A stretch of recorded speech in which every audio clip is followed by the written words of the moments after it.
बिस्मिल्लाहिर्रहमानिर्रहीम। कतर ने पाकिस्तान और अफगानिस्तान के दरमियान सालिसी तो करवा दी, लेकिन अब न्यू नॉर्मल क्या होगा? और न्यू नॉर्मल की जब हम बात करते हैं तो न्यू नॉर्मल ये है कि पाकिस्तान को जहां कहीं से भी दहशतगर्दी का सुराग अफगानिस्तान में मिलेगा, पाकिस्तान उसे ख़त्म करेगा। ये पाकिस्तान का अज़म है, पाकिस्तान का ऐलान है, पाकिस्तान का इरादा है। अब इस मामलात के बाद जो कतर के अंदर गुज़िश्ता रात को तय हुए, पाकिस्तान के पास क्या ऑप्शंस होंगे? न्यू नॉर्मल जिसका मैंने तज़किरा किया वो किस तरीके का होगा? पाकिस्तान की दहशतगर्दी के ख़िलाफ़ टॉलरेंस का लेवल क्या होगा? इन तमाम चीज़ों के ऊपर बात करेंगे, क्योंकि जंग के बाद जो बाद में डिब्रीज बच जाती हैं या बाद में जो खंडरात बच जाते हैं वो बहरहाल आपको अरसे तक सताते रहते हैं और याद दिलाते रहते हैं। मेरे साथ प्रोग्राम के पहले हिस्से में मौजूद होंगे जौहर सलीम साहब, पाकिस्तान के साबिक सेक्रेटरी खारजा, उनसे भी बात करेंगे। लेकिन प्रोग्राम के आखिरी हिस्से में अफगान ट्रांजिट ट्रेड के हवाले से गुज़िश्ता दिनों पाकिस्तान का एक फ़ैसला सामने आया, जिसमें पाकिस्तान ने कहा कि अफगानिस्तान के कंटेनर हम क्लियर नहीं होने देंगे। यहाँ तक कि पोर्ट पर जगह कम पड़ गई, पाकिस्तान से निकलने वाला कार्गो रुक गया। क्या इसका पाकिस्तान को कोई फ़ायदा भी था? क्या इस ट्रांजिट ट्रेड के ज़रिए पाकिस्तान को होने वाले माशी नुकसान का किसी ने कभी सोचा भी है?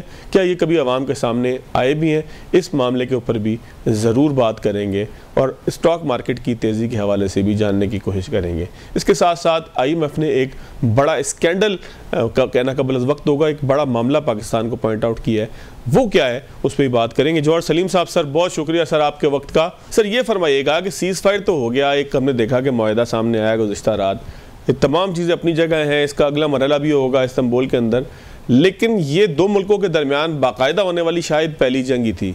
तो इसके बाद हमने देखा कि अल्फाज भी चेंज हो गए हैं पाकिस्तान की डिप्लोमेटिक लैंग्वेज के अंदर।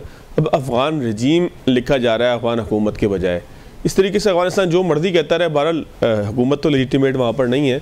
सर लॉन्ग टर्म में क्या नकूश सफारती मामलात पे, दोनों मुल्कों के ताल्लुकात में ये वाक़या छोड़ जाएगा? दुनिया ने इसको कैसे देखा सर?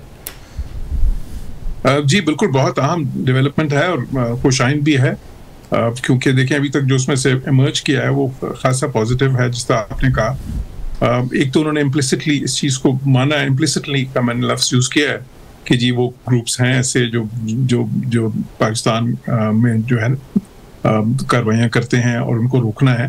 पहले तो जाहिर है वो तस्लीम ही नहीं करते थे इस चीज़ को ना, अभी भी वाज़े तौर पे तो नहीं उन्होंने माना, लेकिन इम्प्लिसिट है उनकी जो ट्वीट्स स्पेशली आया उनके स्पोक्स पर्सन की तरफ से।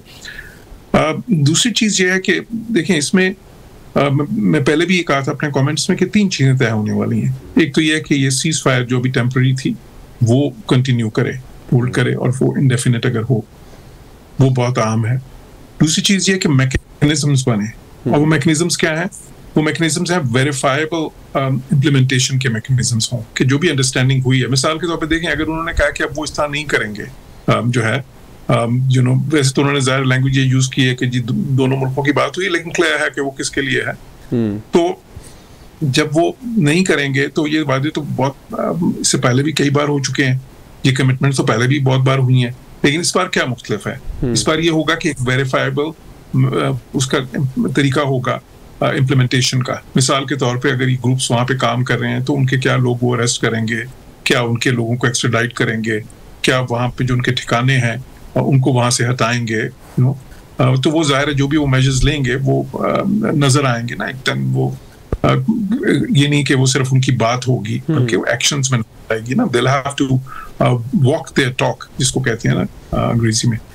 तो एक तो ये है, फिर जो है ना उसके बाद सीज फायर ज़ाहिर है पहला, दूसरा ये है, फिर तीसरी चीज़ ये है कि इसकी जो है ना कम्युनिकेशन दोनों मुल्कों के आपस में, और वो होगी कि मिलिट्री साइड पे भी, ताकि अगर कोई भी जो भी बॉर्डर के मसाइल आते हैं तो वो फौरी तौर पे आपस में बातचीत करके रफ़े कर सकें, जिस तरह कि दूसरे मुल्कों के साथ हमारी इंडिया के साथ भी एग्जिस्ट करती है, कई लेवल्स पे होती थी और वो बड़ी इफेक्टिव होती थी। जब ये कॉन्फ्लिक्ट हुआ है तो उसमें भी आपको पता है कि वो कम्युनिकेशन चल रही थी, फिर भी वो सारा जंग भी चल रही लेकिन कम्युनिकेशन भी चल रही, तो वो भी अहम होगी। अच्छा, अब इसमें जो पहले जो इस तरह की चीज़ें हुई हैं उनसे मुख्तलिफ क्या है? इस तरह तो जो है ना, आप कई लोग कहेंगे कि जी चाइना में भी आपकी जो फॉरेन मिनिस्टर जब मिले थे तो उसने ये कमेंट किया था, उसमें भी ये बात हुई थी। लेकिन देखें चाइना में जब हुआ था तो बाज़ाब्ता तौर पे एजेंडा ये नहीं था, एजेंडा जो है ना वो तयशुदा ये नहीं था कि जी इसी पे बात होनी है और इसी पे जो है ना, और साथ ही साथ ये नहीं था कि ऐसे आपने काइनेटिक कॉपरेशंस किए थे जिसकी वजह से मजबूर हो कि उनको मेज पे आना पड़े पड़ा हो और इसी पे बात करने के लिए। फिर साथ ही साथ सालिसी उस तरह की नहीं थी, मतलब वो एक बाज़ाब्ता सालिसी नहीं थी। यहाँ पे तो बाज़ाब्ता सालिसी है ना, जैसा कतर है, तुर्किया भी है। तो ये पहले से मुख्तलिफ है और इसमें इसलिए आपको सीरियसनेस नजर भी आ रही है। लेकिन इससे पहले भी मैं कह रहा हूँ कि देखिए पाकिस्तान ने तीनों अप्रोचेज इस्तेमाल करनी है, बायलैटरल भी जो हमने की भी इस बार किस तरह आपने की, आपने मिलिट्री ऑपरेशन के थ्रू की वो, ठीक है ना, साथ ही साथ आपने इकोनॉमिक लेवरेज भी अपना वो कार्ड यूज किया, आपने बंद कर दिया बॉर्डर इकोनॉमिक ट्रांजैक्शन सारी जो है ना ट्रेड उसके लिए। अच्छा, लेकिन साथ ही साथ आपको रीजनल प्रेशर डालना पड़ेगा, जो हमने डाला। अब चाइना की तरफ से भी प्रेशर है, रशिया की तरफ से भी है, ईरान की तरफ से भी है, फिर इंटरनेशनली भी हमने प्रेशर जनरेट किया। हम यूनाइटेड नेशन सिक्योरिटी काउंसिल के मेंबर हैं इस वक्त, और वहाँ पे जो तालिबान सैंक्शंस कमेटी है कई जो है और उनको चेयर कर रहे हैं इस वक्त पाकिस्तान, तो वो भी उनको पता है कि पाकिस्तान वहाँ पे भी उनके लिए काफी सारे मिसाइल खड़े कर सकता है। तो इसलिए मेरा ख्याल है क्यूमुलेटिव इफेक्ट जो हुआ है वो उस पे बावजूद इसके कि इंडिया उनको वर्गला रहा है इस वक्त कि हम आपको पैसे भी देंगे, ये करेंगे, जो भी है ना, तो आप जो उनसे ना वो पाकिस्तान के खिलाफ उनका कंधा उसी तरह इस्तेमाल करना चाहते हैं जिस तरह पहले वो करते रहे हैं माजी में, जिस तरह करजाई के वक्त में भी किया, अशरफ गनी के वक्त में भी किया और दूसरों के से पहले भी कई बार। तो लेकिन अब क्योंकि अफगानी जो इस वक्त तालिबान रजीम है, उन्होंने देखने कॉस्ट बेनिफिट एनालिसिस एक ज़ाहिर करना इस वक्त के जी हम क्या अगर हिंदुस्तान के एमा पे काम करें या उन ग्रुप से जो भी हमें कोई अगर फंडिंग मिलती है या जो भी फायदे होते हैं या कोई भी जो आइडियोलॉजिकल उनकी आपस में कोई अंडरस्टैंडिंग है, तो उसका फायदा क्या है और नुकसान पाकिस्तान से हमें क्या हो सकता है, पाकिस्तान की जो लेवरेजेस हैं। और पाकिस्तान ने वो लेवरेज इतनी वाज़ेह तौर पर इस बार शो की, पहले भी पाकिस्तान हम करते रहे हैं, लेकिन हमने एक कोऑर्डिनेटेड स्ट्रेटजी उस तरह की शायद पास्ट में नहीं की थी जिस तरह की इस बार नजर आई है ना, कि सारी लेवरेज एजेंसी हैं, जिस तरह मैंने कहा बायलैटरल भी, रीजनल भी, इंटरनेशनल भी, और बायलैटरल के अंदर जो मुख्तलिफ लेवरेजेस हैं आपकी, ये जो इकोनॉमिक भी है आपकी जो है ना, जी मिलिट्री साइड पे भी है, हम के लोग भी वापस भेज रहे हैं, यू नो, सारे हमने अपने काफी सारे कार्ड्स उनको जो है ना मेज पे रखे हैं ना कि this is what we can do.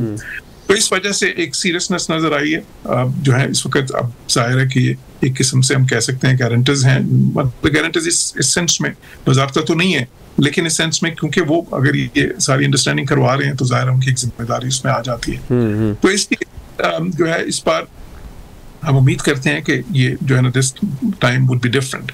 लेकिन साथ ही साथ मैं ये जरूर कहूँगा कि देखें ये एक बहुत ही चैलेंजिंग और एक ऐसा प्रॉब्लम रहा है in the past, intractable almost. तो ये एकदम कोई सिल्वर बुलेट नहीं है इसके लिए किसी किस्म की। इवन ये मुज़ाकरात भी जो है ये नहीं कि 100% इधर ही ये जो है सारा कुछ हल हो जाएगा। अभी ज़ाहिर इसके बाद इस्तांबुल में भी होंगे, अब उसमें बाकी बातें भी होंगी जो है ना। फिर आगे क्योंकि हम ज़ाहिर है एक तरफ तो स्टिक है, दूसरी तरफ कैरेट भी है कि अगर आप जो है जो अपना जो एक इंटरनेशनल कवानीन है, जो इंटरस्टेट रिलेशंस के बेसिक नॉर्म्स हैं, आप उनके हिसाब से चीज़ें करेंगे तो फिर हम आपको पूरा ट्रेड में भी मदद देंगे। अफगानिस्तान में जो इन्वेस्टमेंट हो सकती है या कनेक्टिविटी के जो मंसूबे हैं उसमें भी पाकिस्तान तो बहुत अहम है। तो फिर पाकिस्तान और अफगानिस्तान एक कॉपरेशन की राह पे चलेंगे जिसमें दोनों को बहुत फायदा होगा। तो ये एक प्रोसेस है, मेरा ख्याल है कि इस प्रोसेस का आगाज एक बहुत अच्छा आगाज हुआ है, लेकिन हमें इसको कल्मिनेशन तक लेके जाना पड़ेगा। लेकिन सर ये हमें जाहिर है कि एक आप एक सफ़ीर हैं, आपकी लैंग्वेज जाहिर है कि बिल्कुल वैसी ही होगी कि जैसे आपकी सारी ज़िंदगी गुजरी एक ट्रेनिंग और एक पूरे गुफ्तगू के साथ। एक लफ्ज़ जो है उसकी अहमियत सफारती मामलात में तो बिल्कुल मुख्तलिफ होती हैं, लेकिन सर जब एक आम आदमी इसको समझना चाहे तो कैपेबिलिटीज़ की बात भी होती है तालिबान की। क्या आपने एक मुआहदा तो कर लिया, क्या आप में इतनी सलाहियत है कि आप उसका पास कर सकें, उसको जो है वो उसको ऑनर कर सकें, उसको मान सकें? सालिस को भी ये बात पता होगी, आपको भी पता है, आपसे मुराद पाकिस्तान को भी पता है और ख़ुद अफगानिस्तान के मामलात भी हैं। तो क्या पाकिस्तान इस बात को अंडरस्टैंड करेगा कि इनकी क्या कैपेबिलिटीज़ हैं? क्या वो इस बात को अंडरस्टैंड करेंगे कि इसका क्या नतीजा हो सकता है अगर जो है वो हम इस मुआहदे का पास नहीं करेंगे? कि ये तमाम फरीक जो हैं सालिस समेत दोनों फरीक जो हैं, क्या उनको उनकी कैपेबिलिटीज़ का अंदाज़ा है? क्योंकि तरस भी आता है बाज़ मरतबा कि आप किसी से उस बात की तवक्का करते हो कि जो वो कर ना पाता हो। तो सर ये इसको कैसे आप इंटरप्रेट करेंगे सर? जो आपने कैपेसिटी का और कैपेबिलिटी का पॉइंट रेज किया, आई थिंक ये बहुत आम सवाल है। क्योंकि देखिए पाकिस्तान का जहाँ तक ताल्लुक है तो हमारी तो पूरी कैपेसिटी और कैपेबिलिटी है कि हम अपनी जो भी इंटरनेशनल जो है ना कोई रिस्पॉन्सिबिलिटी जो उनसी अगर हम लेते हैं, कमिटमेंट किसी किस्म की हम लेते हैं, कोई अंडरस्टैंडिंग जब करते हैं तो हम तो उस पर पूरा जाहिर है कि उतरते भी हैं, हमारी पूरी कैपेसिटी है कि फिर उसको इम्प्लीमेंट भी करें, व्हाटएवर वी एग्री अपॉन। अब Afghanistan is not a normal state, ये बात तो तय है ना, मतलब जो सा एक थोड़ा सा वहाँ पे ज़ाहिर है इस वक्त तालिबान रजीम है, लेकिन बहुत से मामलात में दुनिया ने भी उसको रिकग्नाइज भी नहीं किया। कितने मुल्क हैं जिन्होंने रिकग्नाइज किया, सिर्फ रशिया ने किया बाज़ाब्ता तौर पे, बाकी तो डिफेक्टो रिकग्निशन है, डिजूर तो नहीं है। तो वो और फिर जिस तरह वो स्टेट चल रही है सारी दुनिया को पता ही है, वहाँ पे उनकी इकॉनमी भी कोई उस तरह की एक रेगुलर इकॉनमी नहीं है, वो कई बार वॉर इकॉनमी जो उनसी है उनको सूट करती है, वो भी एक प्रॉब्लम है। वो कॉन्फ्लिक्ट जो उनसी है ना, वो कॉन्फ्लिक्ट में वो कोई बाकी मुल्कों की तरह परेशान नहीं होते, बिकॉज कॉन्फ्लिक्ट तो उनकी जिंदगी का हिस्सा रहा है हमेशा। वो उनके कल्चर में एक किस्म का जो है ना, ये मैं तालिबान कल्चर की बात कर रहा हूँ, अफगान कल्चर की नहीं। तो वो बेसिकली बिल्कुल मसला है। फिर ये कि उनके अंदर जो आइडियोलॉजिकल कॉन्ट्रडिक्शंस हैं, मिसाल के तौर पे तालिबान के अंदर 3 मुख्तलिफ ग्रुप्स की बात हो रही है, जंदारी हैं, हक्कानी हैं, जो बाकी जो सेंट्रल अफगानिस्तान के ग्रुप है। तो ये बिल्कुल ये जो प्रॉब्लम्स हैं अपनी जगह पे, फिर टीटीपी के साथ उनका जो माजी का रिश्ता रहा है, जिस तरह का अब रेजिस्टेंस में इकट्ठे लड़ते रहे हैं, आइडियोलॉजिकली भी जो आपस में उनकी ज़ाहिर है, ख़ुसूसन जो कंधारी ग्रुप है वो तो बहुत ज़्यादा उनको समझता है ना, विरोध है। तो ये सारे बिल्कुल ये सारे मसाइल हैं, और वो कई बार उनकी इम्प्लीमेंटेशन भी ज़ाहिर है, उनकी जो फंक्शनिंग है वो कोई हुकूमत भी उस तरह की हुकूमत तो नहीं है जिस तरह बाकी दुनिया के जो ज़ाहिर है कि बहुत ही ज़्यादा नॉर्मल स्टेट्स हैं उनकी हुकूमतें हैं। तो बिल्कुल ये चीज़ें जो सी हैं ये भी हमें जहन में रखनी होगी कि जब वो, लेकिन हमने देखना क्या है, 2-3 चीज़ें होती हैं ना। एक तो ये है कि चले कैपेसिटी आपकी क्या है, लेकिन दूसरा ये कि क्या विल है, political will, is it there. अभी तक तो हम नहीं देखी वो उस तरह की, अभी तक तो हमें अनफॉर्चुनेटली वो पॉलिटिकल विल नजर नहीं आई। हमें तो नजर आई थी वो वर्ड्स हैं, एक्शंस जो है ना, वो वर्ड्स और एक्शंस के बीच में एक तजाद नजर आ रहा था।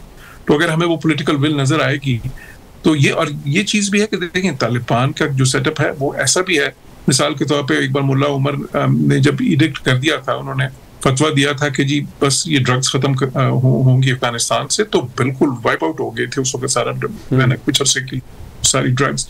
तो वो चीज भी है क्योंकि वो थियोलॉजिकल एक है ना उनका सारा सेटअप, तो उसमें कई बार इडिक्ट कर देते हैं तो फिर उस पर बहुत ज्यादा उस पर अमल भी होता है, वो क्योंकि उनके अमल करने के जो तरीके हैं वो भी बड़े सख्त हैं। तो इसलिए बिल्कुल ये सारा जो है it's a complex situation of course. Sir हमें पता चलेगा। जी सर एक आखिरी चीज मुझे सर और बता दीजिएगा, मेरे पास 1 आध मिनट रह गया सर। ये अफगानिस्तान का हिंदुस्तान के साथ जो गठजोड़ है, मैं इसको गठजोड़ इसलिए कहूँगा, थोड़ा सा ये निस्बतन जो है वो नीम पार्लिमानी लफ्ज़ है, लेकिन ये गठजोड़ इसलिए है कि ये एक नाजायज़ हुकूमत का एक मुल्क के साथ एक ताल्लुक है। मतलब कोई तालिबान ज़बरदस्ती आकर बैठे है ना, रजीम एक है कि ज़बरदस्ती आकर बैठ गई है यहाँ पे। चले वो एक लंबी बहस है कि सर क्या कानून है क्या नहीं है, लेकिन इनका अफगानिस्तान का हिंदुस्तान के साथ गठजोड़ ये नेचुरल है या ये हमारी रिटेलिएशन के अंदर है? देखें बिल्कुल इसमें 2 चीज़ें। एक तो खैर अफगानिस्तान के अंदर वो हुकूमतें किस तरह आती हैं, वहाँ पे इलेक्शंस के थ्रू और प्रॉपर इलेक्शन के थ्रू तो आज तक कोई हुकूमत आई नहीं है। हर मुल्क का अपना निज़ाम है। अच्छा, उस पर हम नहीं तनकीद करते, वो मतलब हम कहते हैं ठीक है जी अफगानिस्तान के अवाम की ये उनकी जो है ना सवाबदीद है कि वो वहाँ पे हुकूमत कौन सी है और कैसी है, उसमें हम इन्वॉल्व भी नहीं होते जो है। लेकिन जो दूसरी बात है हिंदुस्तान के साथ जो आपने उनका गठजोड़ कहा, बिल्कुल ये जो है हिंदुस्तान एक अनहोली अलायंस मैं तो इसको कहूँगा बिल्ड करने की कोशिश कर रहा है, क्योंकि उन्होंने माजी में भी बहुत बार किया है और पाकिस्तान को नुकसान पहुंचाया भी है। देखें एक वक्त था कि वहाँ पे ना तो उनके कोई हिंदुस्तान के शहरी हैं, लेकिन वहाँ पे मुतअद्दिद कॉन्सुलेट्स काम कर रहे थे। जलालाबाद तक खोल दिया था सर चंद कदम के पास। Exactly. और क्या मकसद था? सिर्फ पाकिस्तान के खिलाफ ये टेररिज्म को फरोग देना, वहां से स्पाइंग करना। तो वो बिल्कुल अच्छा, उसके लिए हिंदुस्तान उनको इंसेंटिव्स ऑफर करता है, जिस तरह अभी भी उन्होंने किया। आपने देखा जब मुज़ाकरात हुए हैं तो उसमें पूरी कुछ डिटेल्स आई थी। अच्छा, कुछ तो वो है ना डिटेल्स जो पब्लिक व्यू में आ जाती हैं, कुछ ऐसी भी चीजें होती हैं जो पब्लिक व्यू में नहीं आती, कोई पता नहीं। वो ज़ाहिर इन ग्रुप्स को तो वो हमें पता है कि वो फंडिंग बिल्कुल कैश में भी करते हैं मुख्तलिफ तरीकों से, और इंटेलिजेंस की ये जो दहशतगर्द तंजीमें हैं उनको इंटेलिजेंस जो है ना कॉपरेशन भी उनके और इंडिया के बीच में चलती है। तो वो है बिल्कुल। लेकिन देखें अब ये अफगानिस्तान को देखना होगा कि जी कॉस्ट क्या है इसका जो है ना, और बेनिफिट उनको क्या हो रहा है। तो एक कॉस्ट बेनिफिट एनालिसिस जो है ना, और कॉस्ट बेनिफिट एनालिसिस वैसे तो एक बड़ी टेक्निकल सी टर्म लगती है, लेकिन अपने जहन में तो हर बंदा करता है। और सर सीबीए सब बनाते हैं, हम तो कोई प्रोग्राम शुरू करने से पहले भी सीबीए बनाते हैं और टीवी चैनल के अंदर भी। आप जरा मेथोडिकली करते हैं ना, वो वैसे अपने जहन में कुछ को इंट्यूटिवली भी लोग कर सकते हैं, तो उनको भी सोचना होगा। मेरे ख्याल हमने कॉस्ट तो उनके लिए बहुत बढ़ा दिया है अगर वो उस रविश पे चलेंगे कि जो हिंदुस्तान जिसकी तरफ तरगीब उनको दे रहा है। और दूसरी तरफ ये है कि बेनिफिट्स जो उनसे हैं वो वहां से महदूद होंगे।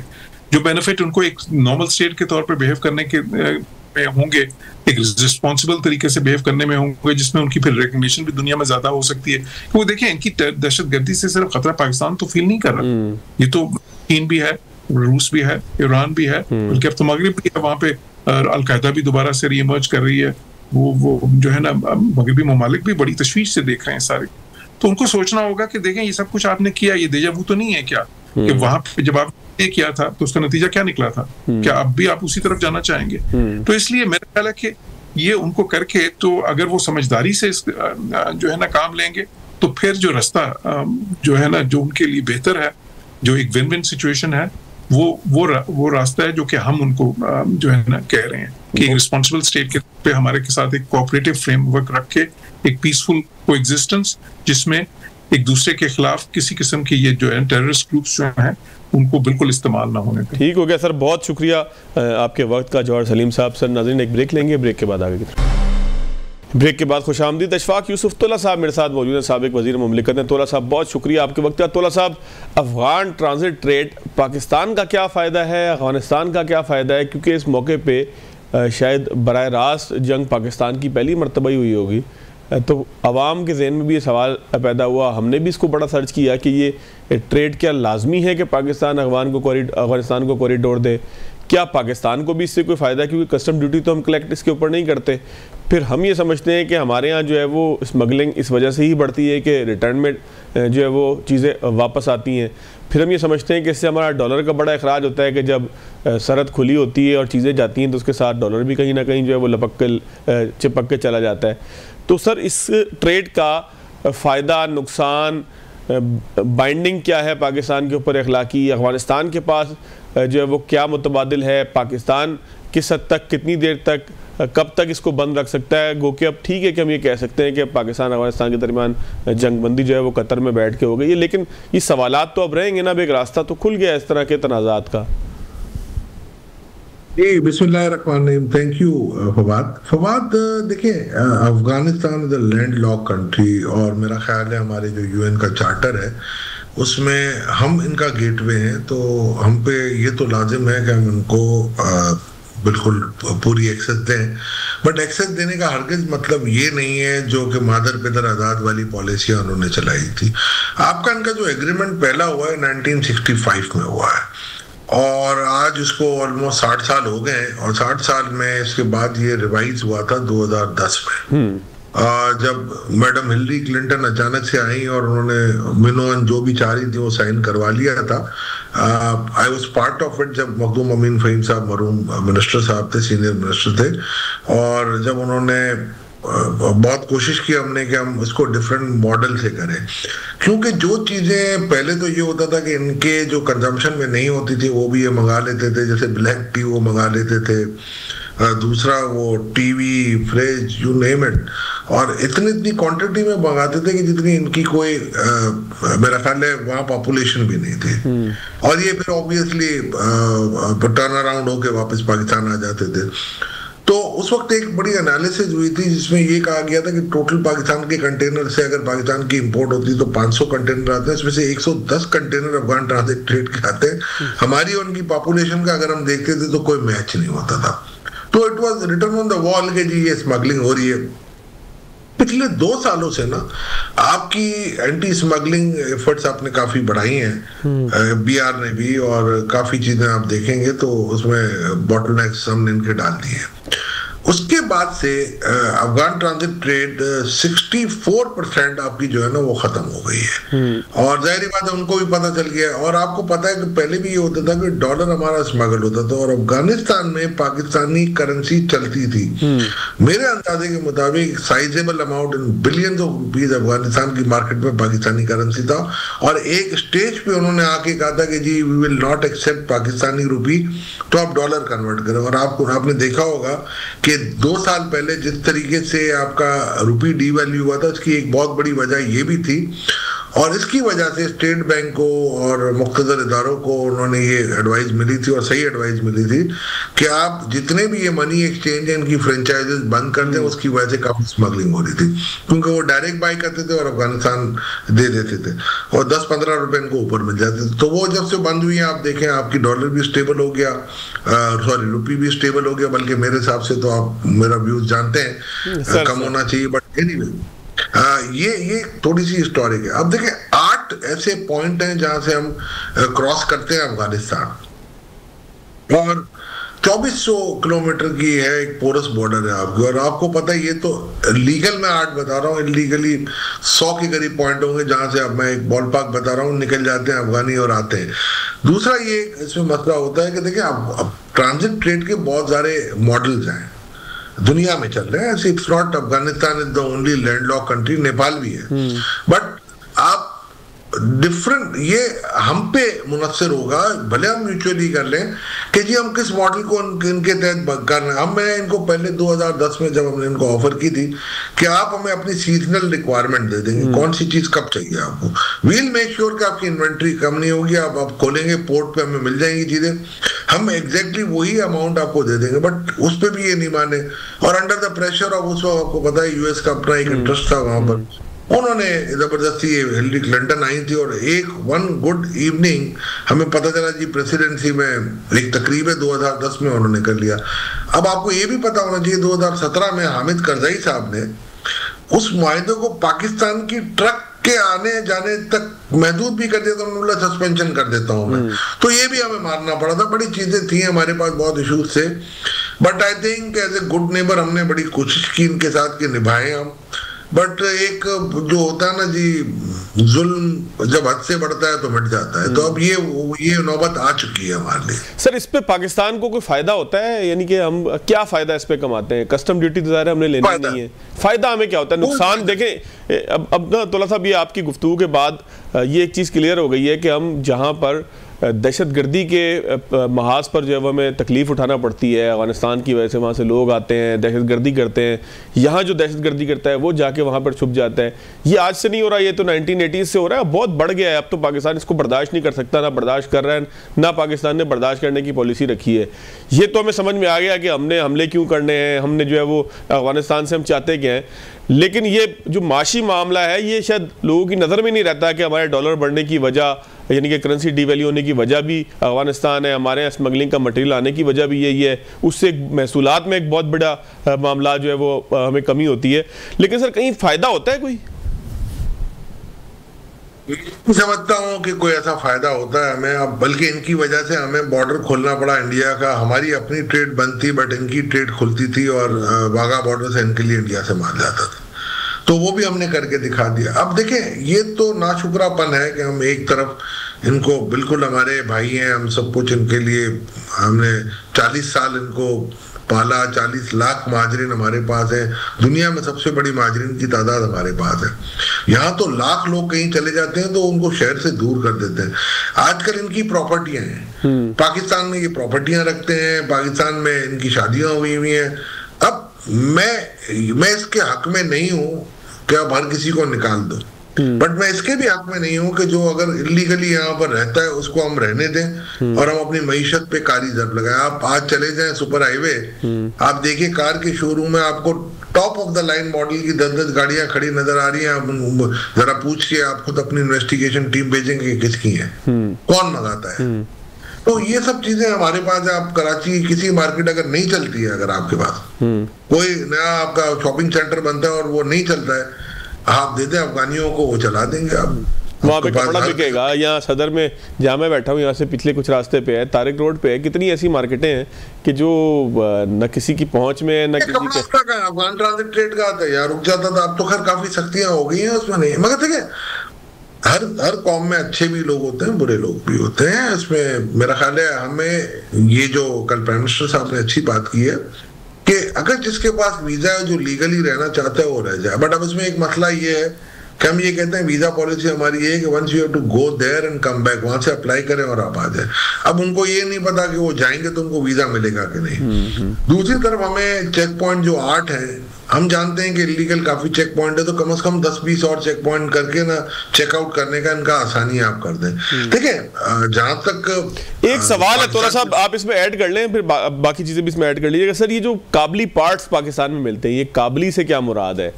मतलब ये काबुल को रिप्रेजेंट करता है ये, और ये फिर नॉन कस्टम पेड गाड़ियों का पूरा एक पाकिस्तान में एक धंधा है।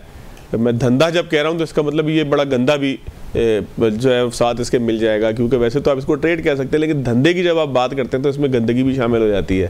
तो ये नॉन कस्टम पेड धंधा, फिर काबली पार्ट्स पूरा एक जो है मामला, फिर पाकिस्तान में चोरी होने वाली गाड़ियों का एक पूरा मामला है। मैं एक ज़ाती तौर पर 3-4 महीने पहले एक ऐसे वाक़े से गुजरा हूँ कि मेरे भाई की गाड़ी कराची से चोरी हुई, मिली वो नॉन कस्टम पेड एरिया से, मिल गई, अल्लाह का शुक्र है, लेकिन वो नॉन कस्टम पेड करार दे के किसी को बेच दी गई थी। ये तो सब सच्चा वाक़या है कि जून में गाड़ी चोरी हुई और अभी 10-15 दिन पहले जो है वो रिकवर हुई है एक KPK के इलाके से। मैं नाम नहीं लेना चाहता क्योंकि वहाँ के लोगों ने बड़ा ताउन किया, लेकिन वो उस मार्केट में नॉन कस्टम पेड करार दे के बेच दी गई थी। और जो चित्राल से ताल्लुक़ रखने वाला एक बंदा है, गिलगित से ताल्लुक़ रखने वाला, वो लेके जा रहा था कि एक चौकी के ऊपर वो पकड़ा गया। तो सर ये भी तो पूरा एक धंधा है ना जो पाकिस्तान को नुकसान पहुंचा रहा है। यहाँ हम उतने की गाड़ी ले नहीं सकते, मतलब 50 लाख की गाड़ी उसने 10 लाख में बेच दी थी। इशू देखें आप, फिर वही आपने जो बात की ना, I totally agree with you. मैं फैमिली के साथ अभी कहीं घूमने गया तो हम जहां पर खड़े थे तो नॉन कस्टम गाड़ियां चल रही थी, तो मैंने कहा ये बोले यार ये मोटरवे वाला पुल है ना, ये क्रॉस नहीं कर सकते। तो मीनिंग दैट कि वी आर अलाउइंग देम ना भाई।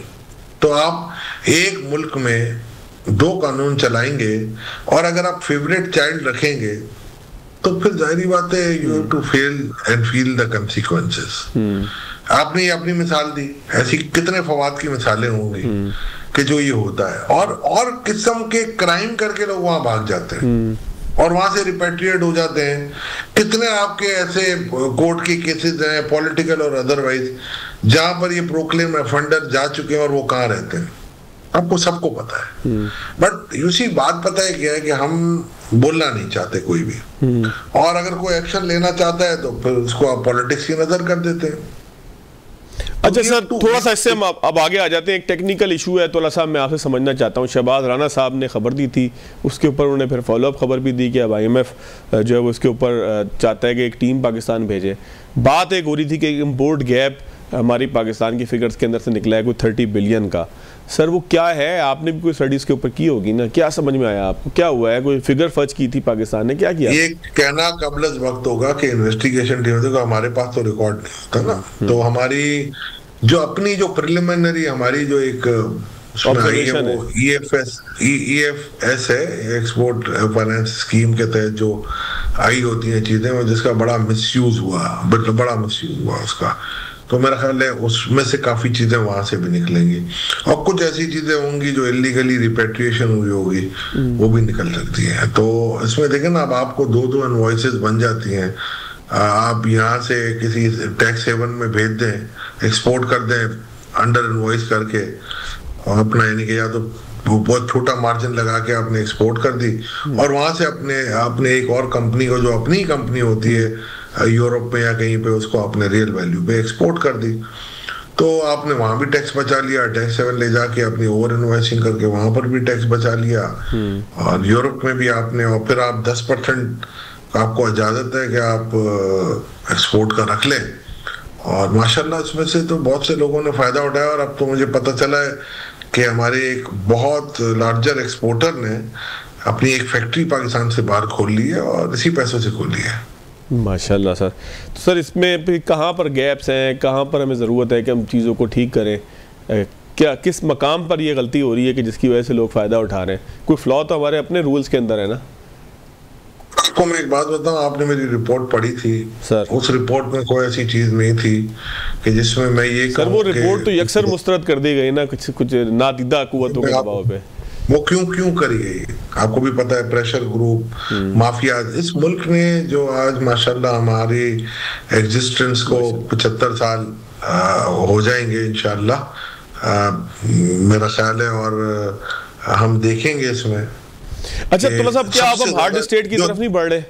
ये सारी चीजें, ये देखें ना, ये आहिस्ता आहिस्ता ठीक होगी, लेकिन अब आप बहुत सारी चीजों में पाकिस्तान की स्टेट का रवैया मुख्तलिफ देखेंगे, तो ये आपको लगता है कि आने वाले दिनों में अगर जी सर ना और नेवर वाली बात है कोई सवाल था। बट मैं आपको बताता हूँ, उस रिपोर्ट पे जो बड़ी इंटरेस्टिंग ऑब्जर्वेशन मेरे पास आई पिछले वीक आए, वो अवे तो somebody met me, उन्होंने मुझे बड़ी अच्छी बात की, बोला जी हमें ये पता चला है रेलेवेंट क्वार्टर से कि तोला साहब ने बड़ी एग्रेसिव रिपोर्ट लिखी थी जिसके अंदर कुछ ऐसे लोगों को जो बड़े क्लोज हैं to the corridors of power, उनको लगा कि जी उनको बिलियंस ऑफ रुपीस का टैक्स देना पड़ेगा, तो उन्होंने उस रिपोर्ट को रिजेक्ट करवा दी।